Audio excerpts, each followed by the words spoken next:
Секс по време на бременност – какво трябва да знаете? Сексът по време на бременност е естествена и нормална част от взаимоотношенията на много двойки, но може да бъде източник на несигурност и безпокойство за бъдещите родители. Въпреки че има физически промени, които могат да повлияят на сексуалното желание и способността на жената да се наслаждава на секса по време на бременност, сексът обикновено се счита за безопасен за жени със здрава бременност. Ето някои важни неща, които трябва да знаете. Физически промени. По време на бременност тялото на жената преминава през много промени, включително увеличен приток на кръв към областта на таза, вагинално течение и хормонални промени. Тези промени могат да повлияят на сексуалното желание и способността на жената да се наслаждава на секса. Освен това, някои жени могат да изпитват дискомфорт по време на секс поради нарастващия размер на матката. Безопасност. Сексът обикновено се счита за безопасен по време на бременност, освен ако няма специфични медицински състояния, които го правят рискован, като например анамнеза за преждевременно раждане, предлежание на плацентата или цервикална некомпетентност. Винаги е добра идея да говорите с доставчик на здравни услуги за всякакви притеснения. Пози. С напредването на бременността някои сексуални пози може да станат неудобни или трудни за изпълнение. Експериментирането с различни позиции, като например легнало настрани, може да помогне за по-удобния секс. Оргазъм.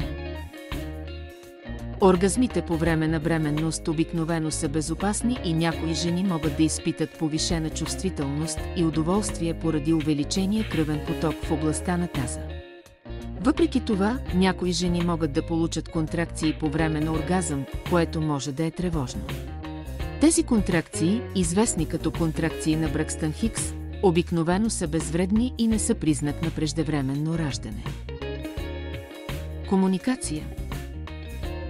Важно е партньорите да общуват открито за своите нужди и притеснения, свързани с секса по време на бременност. И двамата партньори трябва да уважават нивата на комфорт и нуждите на другия.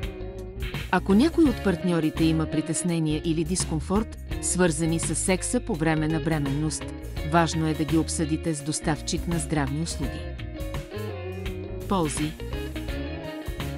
Сексът по време на бременност може да има много предимства, включително облекчаване на стреса, подобрено настроение и повишена интимност с партньора. Освен това, някои проучвания показват, че редовният секс по време на бременност може да помогне да се подготви тялото за раждане чрез укрепване на мускулите на тазовото дъно. Спонтанен аборт и преждевременно раждане. Няма доказателства, че сексът по време на бременност увеличава риска от спонтанен аборт или преждевременно раждане при жени с иначе здрава бременност. Въпреки това, ако една жена има анамнеза за спонтанен аборт или преждевременно раждане, важно е да говорите с доставчик на здравни услуги дали сексът е безопасен по време на бременност или не. В обобщение, сексът по време на бременност обикновено се счита за безопасен и може да има много ползи и за двамата партньори. Въпреки това е важно да общувате открито с партньора си и с доставчика на здравни грижи относно всякакви притеснения или дискомфорт, свързани с секса по време на бременност.